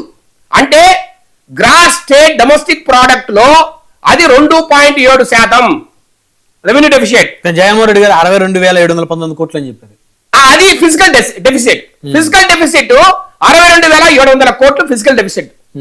రెవెన్యూ డెఫిసిట్ అసలు రెవెన్యూ డెఫిసిట్ అంటే మనకు వచ్చే ఆదాయానికి ఖర్చు పెట్టేదానికి ఏదైతే రెవెన్యూ మనకి ఎంత వస్తుంది, మనం ఎంత ఖర్చు పెడుతున్నాం అంటే ఉద్యోగస్తుల జీతాలు కావచ్చు, లేదంటే సంక్షేమ పథకాలు కావచ్చు, ఇవన్నీ కూడా రెవెన్యూ డెఫిసిట్. మనం ఏదైతే అభివృద్ధి పథకాలు అంటే క్యాపిటల్ ఎక్స్పెండిచర్ ఏదైతే పెడుతున్నామో అది ఫిజికల్ డెఫిసిట్ లేక వస్తుంది. అంటే రెవెన్యూ డెఫిసిట్ కన్నా పైన ఎంతైతే మనం అభివృద్ధి పథకాల మీద ఖర్చు పెడుతున్నాం అంటే క్యాపిటల్ ఎక్స్పెండిచర్ చేస్తున్నామో అదంతా ఈ revenue deficit plus capital expenditure కలిసి ఫిజికల్ డెఫిసిట్ అంటారు. అది ఎంత? 62,700 కోట్ల రూపాయలు. అది జిఎస్డిపిలో 4.3%. అంటే 2.7% రెవెన్యూ డెఫిసిట్, ఫిజికల్ డెఫిసిట్ వచ్చి 4.3%. ఏది 2023-24 గణాంకాలు చెప్తున్నా. అదే ఈ రోజు 2026-27లో రెవెన్యూ డెఫిసిట్ వచ్చి 22,000 కోట్లు. ఈ రోజు మనం చూపించిన బడ్జెట్ లో 22,000 కోట్లు అంటే 1.11% జిఎస్డిపిలో. అట్లాగే ఫిజికల్ డెఫిసిట్ వచ్చి 75,000 కోట్లు. అది 3.84%. అంటే రెవెన్యూ డెఫిసిట్ ఫిజికల్ డెఫిసిట్ పెరిగిందా తగ్గిందా సార్? అప్పుడు 2.7గా ఉన్న రెవెన్యూ డెఫిసిట్ ఇప్పుడు 1.11కి వచ్చింది. అప్పుడు 4.3గా ఉన్న ఫిజికల్ డెఫిసిట్ ఈ రోజు 3.8కి వచ్చింది. నెక్స్ట్ ఇయర్ కి ఇంకా తగ్గిస్తాం.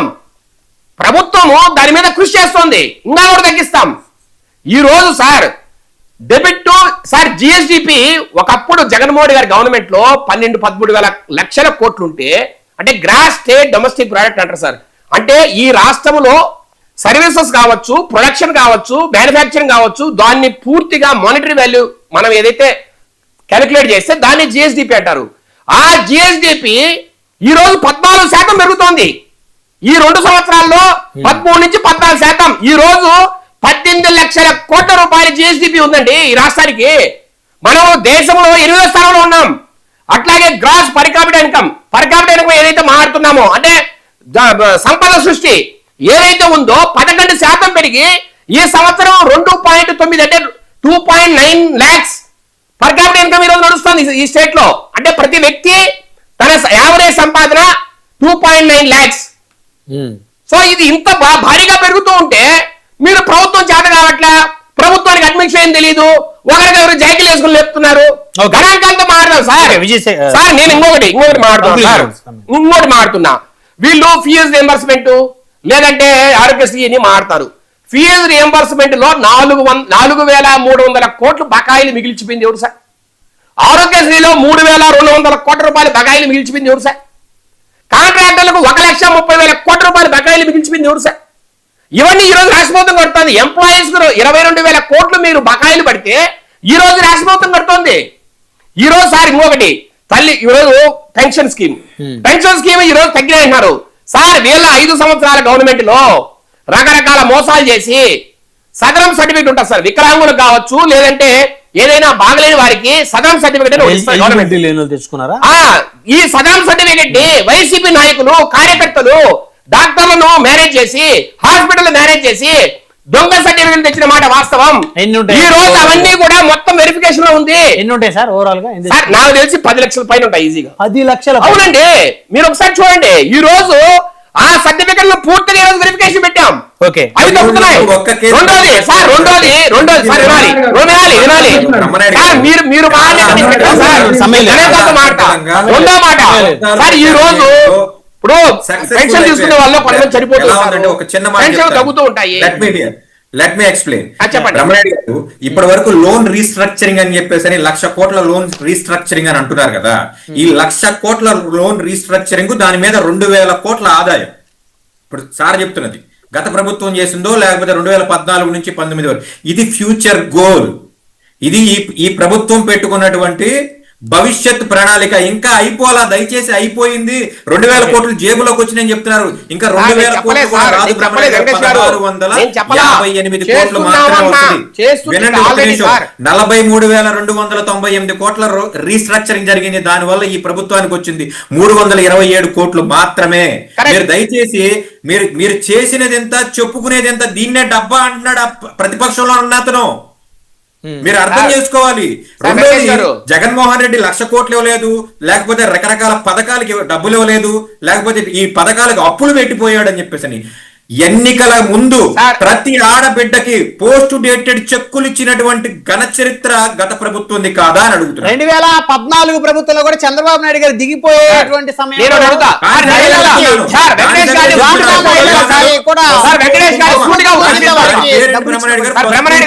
వెంకటేష్ గారికి సూటి ప్రశ్న ఒకటి. మీరు తెచ్చిన అప్పులు 6 లక్షల కోట్ల పైన అప్పులు తెచ్చారు. ఇప్పుడు జగన్మోహన్ రెడ్డి అనేవాడు మెయింటైన్ చేయాలంటే 20,000 కోట్ల రూపాయలు ఈ నెలలో కట్టి తీరాలని చెప్పేసి ఆ రోజు ప్రతి ఇంటికి బీరువా తాళం ఇచ్చేటువంటి ఆర్థిక మంత్రి ఈ రాష్ట్ర ప్రభుత్వాన్ని నడపాలంటే చంద్రబాబు నాయుడు తప్ప వేరే మగాడేదే వాడు చేయలేడు. ఈ జగన్మోహన్ రెడ్డి ప్రభుత్వం 3 నెలల్లో కుప్పకొస్తుంది. 154 వచ్చి నేను సంఖ్యలు గుద్దుకోవడం కాదు, మేము ఇచ్చింది 100 కోట్ల నిధులతో మాత్రమే అని చెప్పేసి ఆనాడు ఈనాడు పేపర్ లో పెద్ద ఆర్టికల్ ఫస్ట్ పేజ్ అదే. ఇదేంట్రా బాబు, ఎవరైనా నేను అద్భుతంగా చేశాను. జగన్మోహన్ రెడ్డి చెప్తాడు 100 కోట్లు, నేను ఇచ్చింది 8,000 కోట్లతో ప్రభుత్వాన్ని అప్పచెప్పానని చెప్పేసి జగన్మోహన్ రెడ్డి చెప్తున్నాడు. 8,000 కోట్ల రూపాయలతో ప్రభుత్వాన్ని నీకు అప్పచెప్పాడు.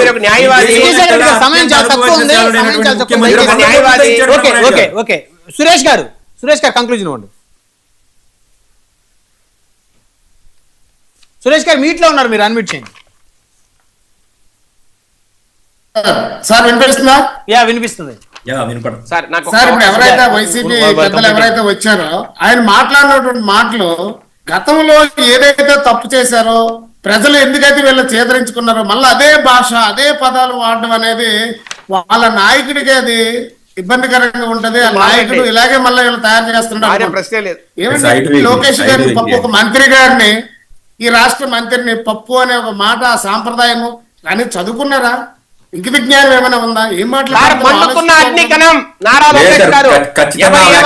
అయితే అలాంటి వ్యక్తి ఒక మంత్రిని, సరే లోకేష్ గారు అంటే ఆయనకు పడవదండి, ఇప్పుడు ఆయన ప్రస్తుత మంత్రి అండి, ఆయన ఆ ఒక మంత్రిని పట్టుకొని పప్పు అని అంటున్నామంటే మీరు మనుషులేనా అసలు? ఆయన్ని నేను ఒకటి చెప్తున్నా, బ్రహ్మనాయుడు గారు, ఈ రాష్ట్రంలో ఉన్నటువంటి ఏ శాఖ మీద అయినటువంటి, ఏ ఎఫ్ఐఆర్ మీద అయినటువంటి, ఏ దేని మీదైనా కూడా ఎవరైనా ప్రశ్నించండి, విలేకరులు ఇంకేమైనా డౌట్లు ఉంటే అడగండి అని చెప్పేసి 1 గంట 2 గంటలు 3 గంటలైనా కూడా ప్రతి ఒక్కరికి సమాధానం చెప్పి ఈ రోజు అందరిని కూడా లోకేష్ గారు గతంలో చూసిన మన లోకేష్ గారైనా అన్నట్టుగా ఆశ్చర్యపోయినట్టు ఆయన నిత్యం పని చేస్తున్నారండి. వాళ్ళ నాన్నగారు ఆధ్వర్యంలో తండ్రి అడుగుజాడల్లో నడుస్తూ ఈ రోజు ప్రతి దానికి ఆయన దగ్గర ఆన్సర్ ఉంది. ఆయన ట్రాన్స్మిట్ చేసుకుంటూ ఈ రోజు వస్తే, ఆ రోజు గతంలో మీ ఏదైతే నాయకులు అనే మాటలు మళ్ళీ ఈ రోజు మాట్లాడుతున్నారంటే ఇంకా మీకు ఈ ప్రజలైతే, ఆంధ్రప్రదేశ్ ప్రజలైతే మిమ్మల్ని అంగీకరించరండి. ఏది పడితే మాట్లాడండి. ఇంకోటి అంటారు ఫీజు, సార్ ఒక్క నిమిషం, ఆయన ఎన్నో మాట్లాడు, ఫీజు రియంబర్స్మెంట్ ఇవ్వలేదు, లేకపోతే అక్కడ అన్యాయం జరిగిపోతుంది, ఇక్కడ అక్రమాలు జరిగిపోతున్నాయి, మద్యంలో జరిగిపోతుంది. అయ్యా, మద్యంలోన, ఇసుకలోన, మైనింగ్ లోన మీరు చేయనటువంటి తప్పుడు చట్టాలు చేసి మీ యొక్క అన్యాయానికి ఈ రాష్ట్ర ధనాన్ని అంతటి కూడా దోపిడీ చేసి, బ్రహ్మనాయుడు గారు మనకి భిక్షాటన చేస్తారు చూడండి, భిక్షాటన చేసే వాళ్ళు కూడా ఒక QR కోడ్ పట్టుకొని తిరుగుతున్నారు సార్, స్కానింగ్ ఎవరైనా డబ్బులు వేస్తారని. అలాంటిది ఆంధ్రప్రదేశ్ గవర్నమెంట్ ఇండియాలో ప్రతి ఒక్కరు కూడా డిజిటల్ కరెన్సీ వైపు నడుస్తున్న సమయంలో ఒక ప్రభుత్వ దుకాణాల్లో, మద్యం దుకాణాల్లో వీళ్ళేమో క్యాష్ తోనే డబ్బులు ఇస్తేనే మాత్రం మందమ్మడం జరిగిందండి. ఎందుకు చేశారండి వీళ్ళు? ఈ అకృత్యాలన్నీ చేసి ఈ రోజు మళ్ళీ కూటమి మీద నోటుకొచ్చిందల్లా మాట్లాడిస్తే పబ్లిక్ వింటారు కదా. ఎవడు వినే పొజిషన్ లో లేరండి, అందరూ కూడా మనకంటే తెలివైన వాళ్ళు పబ్లిక్. ఈ రోజు రైతులకు ఏదైతే అన్యాయం జరిగిందో, సార్ బ్రహ్మనాయుడు గారికి ఒక్క మాట అండి, వీళ్ళు 5 సంవత్సరాల కాలంలో 8,000 కిలోమీటర్లు అండి ఏది RMB రోడ్లు కానీ CC రోడ్లు కానీ వేసుకున్నారండి. అదే కూటమి గవర్నమెంట్ ఈ 20 నెలల కాలంలో 11,000 కిలోమీటర్లు వేసారండి. అంటే ఇంకా వీళ్ళ దగ్గర 3 సంవత్సరాల కాలం ఉంది. ఈ రోజు హైవేలు, లేదంటే 40 కిలోమీటర్ల దూరంలో ఉన్నటువంటి రోడ్లు, 20 నుంచి 40 కిలోమీటర్లు ఉన్న రోడ్లు, ప్రతి దానికి టెండరింగ్ జరుగుతుంది. ప్రతి రోడ్లు కూడా ఇప్పుడు ఆల్రెడీ జరుగుతున్నాయి. ఈ సంవత్సరం 2026 డిసెంబర్ మొత్తం కంప్లీట్ అయ్యేసరికి మొత్తం రోడ్లు కూడా కంప్లీట్ చేస్తున్నారండి. వీళ్ళు ఇచ్చిన నవరత్నాలు పట్టుకొని ఏం చేయడంలా సూపర్ 6 సూపర్ 7 అని మాట్లాడుతున్నారు. అన్ని ఇస్తున్నారు. ఈ నవరత్నాలు ఏంటంటే వీళ్ళు 2019లో అధికారంలో రాగానే ఫస్ట్ సంవత్సరం వీళ్ళందరూ క్లియర్ చేశారా? వీళ్ళు ఇచ్చిన 140 హామీలు ఇచ్చారని చెప్పి పెద్ద మనిషి అంటాడు. సిపిఎస్ రద్దు చేశారా? ఎన్ని హామీలు ఇచ్చి ఎన్ని మీరు వదిలేశారండి? మద్యపాన నిషేధం చేసే ఓట్లు అడుగుతామన్నారు. బహుశా ఇప్పుడు చెప్పినవన్నీ అవ్వాలండి. మద్యం అనేది లేకుండా చేస్తామన్నారు. అలాంటిది మద్యం మీద కుంభకోణం చేశారు. ఇలాంటి వాళ్ళ మీకు మాట్లాడే నైతిక హక్కు లేదు. పరిస్థితుల్లో మీరు మాట్లాడడానికి అనర్హులు. రామారావు గారు ఇప్పుడు తీవ్రమైనటువంటి అభ్యంతరం వ్యక్తం చేశారు. మీరు లోకేష్ గారి మీద పవన్ కళ్యాణ్ గారి మీద చేసిన వ్యాఖ్యల్ని వెనక్కి తీసుకోవాల్సిందిగా మరి జనసేన టీడీపీ డిమాండ్ చేస్తుంది. నేను చేసినటువంటి వ్యాఖ్యల్లో ఏమైనా సరే పొరపాటు చెప్పనండి. I argue my words, my lines, my sentence. పప్పు అన్న మాట క్యారెక్టర్ అసోసియేషన్ చేయడం రాంగ్. జగన్మోహన్ రెడ్డి గారు ఎవరెవరితో ఉన్నారు, ఏ హోటల్లో ఉన్నారు, రాజశేఖర్ గారు చనిపోయినప్పుడు ఏ హోటల్లో ఉన్నారు, అవన్నీ మాట్లాడితే సార్ తట్టుకోలేరు. వెంకటేష్ గారు ఇప్పుడు బొట్ట రామారావు గారు చేసిన కామెంట్స్ రైటా రాంగా మీరు చెప్పండి. 10th క్లాస్ విద్యార్థులు జరిగిన బొట్ట రామారావు గారు లోకేష్ గారి మీద పవన్ కళ్యాణ్ గారి మీద చేసిన కామెంట్స్ మీరు సమర్థిస్తున్నారా వ్యతిరేకిస్తున్నారా? ఎగ్జామ్స్ రాయబోతున్నారు బ్రహ్మనాయుడు గారు అనుమానాలు చెప్తున్నా నేను. బొట్ట రామారావు గారు కామెంట్స్ లోకేష్ గారి మీద జగన్మోహన్ రెడ్డి ముందు ఆయన నేర్చుకోమని చెప్పండి. అన్ని బ్రహ్మనాయుడు గారి వాయిస్ దాని మీద అవగాహన లేదు మీ మాజీ ముఖ్యమంత్రి గారికి, ఆయనకి చెప్పండి నేర్చుకోమని. ఓకే ఈ రోజుకైనా ప్రజాప్రతినిధులుగా ఉండాలంటే మన భాషలు మాట్లాడాలో నేర్చుకోండి. చెట్టు మీద లేచిపోతే ఏంటంటే 86,790 చెప్తారంట. ఆ మాదిరినే గాని మా నాయకుడు జగన్మోహన్ రెడ్డి గారి హయాంలో 14 లక్షల కోట్ల అప్పులు జరిగినాయని ఊరువాడ ప్రచారం చేసినటువంటి ఈ పెద్ద మనుషులు రైతులకు ఇవ్వాల్సిన 1700 మాట్లాడినటువంటి అంశంలో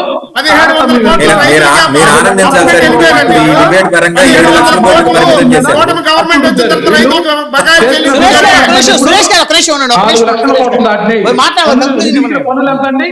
24 లక్షల కోట్ల ఈ ప్రభుత్వంలో ప్రజలు నెత్తిన పన్నులు బాధినటువంటి అంశం ఉంది. విద్యుత్తు సంబంధించినటువంటి ₹1 కూడా పెంచమని చెప్పి దశల వారీగా రకరకాల ఛార్జీల తోటి విద్యుత్ ఛార్జీలు పెంచుతున్నారు. ఊరువాడ బెల్ట్ షాప్ ₹1,00,000 డిపాజిట్ కట్టించుకొని ప్రతి వాడలో కూడా బెల్ట్ షాప్ ఏర్పాటు చేసి దండుకుంటున్నారు. మద్యం పాలసీలో కూడా లోపభూయిష్టమైనటువంటి విధానాలు పాల్పడ్డారు. బార్ లైసెన్సులు కూడా లోపభూయిష్టమైనటువంటి విధానం. ఈ విధంగా ఇక్కడ ఊరూరు సారా వ్యాపారం చేస్తున్నటువంటి ఈ నారావారి ప్రభుత్వాన్ని ప్రశ్నిస్తే ఎందుకు మంట? నేను ప్రశ్నించండి, ఎవరు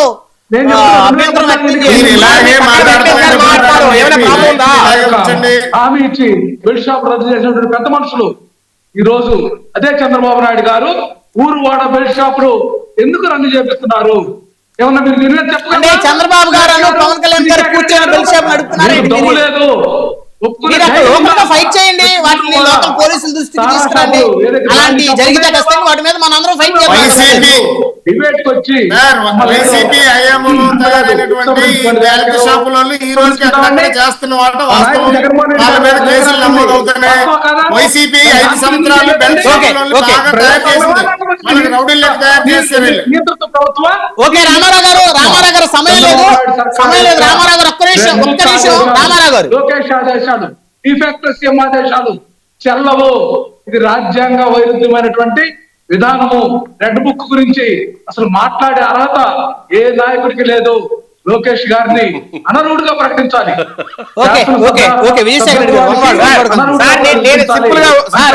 ఇంతకుముందు పొట్ట రామారావు గారు మాట అన్నారు, India justice report 2025 India justice report ప్రకారం కర్ణాటక ఫస్ట్ ప్లేస్ లో ఉంది, రెండో ప్లేస్ లో ఆంధ్రప్రదేశ్ ఉంది. సార్ పోలీస్ వ్యవస్థ కావచ్చు, జుడిషియల్ జస్టిస్ డెలివరీలో కావచ్చు, ప్రిజన్ మేనేజ్మెంట్ లో కావచ్చు, లీగల్ ఎయిడ్ లో కావచ్చు, వెంకటేష్ గారు కూడా చెప్పాలి, లీగల్ ఎయిడ్ లో కావచ్చు, మన రాష్ట్రం 2025లో 2వ స్థానంలో ఉన్నమాట వాస్తవం.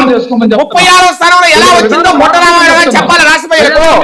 సార్ రెండోది మద్యం పాలసీలో 40% మంది లబ్ధిదారులు ఎవరైతే ఉన్నారో షాపులు ఎవరైతే వచ్చారో వాళ్ళు వైసీపీ నాయకులు కాదా? ఇప్పుడు సార్ కేవలం సార్ ఇప్పుడు మద్యం టెండర్లే కదా. టెండర్లు వాళ్ళలో 40% వైసీపీ నాయకులు ఉన్నారు సార్. ఎవరికి వచ్చే వాళ్ళకి ఇప్పుడు వైసీపీ నాయకులు లేరా సార్? అంటే మీరు కూడా మీ వైసీపీ నాయకులు కూడా మద్యం పెన్షన్ నడిపిస్తున్నారా? సార్ కొట్టగానే వినండి సార్, నేను సూటిగా ప్రశ్నిస్తున్నా. మద్యం పాలసీలో 40% వైసీపీ నాయకులు లబ్ధిదారులుగా లేరా టెండర్లలో? లేదంటే మీకు ఏదైతే డిప్ ఉందో ఆ డిప్ లో మీకు రాలేదా? అంటే మీరు కూడా పెన్షన్ అమ్ముతున్నారా సార్ చెప్పండి. రెండోది సార్, బిఆర్ నాయుడు గారి గురించి గ్యాగ్ ఆర్డర్ ఉండగా కోర్టులో ఎట్లా సార్ బిఆర్ నాయుడు గారి గురించి ఒక జగన్మోహన్ మాజీ ఇప్పుడు వెంకటేష్ గారు ఏమన్నారు, ఆయన మాజీ సీఎం అని అన్నాడు. ఒక మాజీ సీఎం జస్టిస్ జడ్జిలకు సంబంధించి ఏమాత్రం రెస్పెక్ట్ లేకుండా, కోర్టుకు సంబంధించి రెస్పెక్ట్ లేకుండా బిఆర్ నాయుడు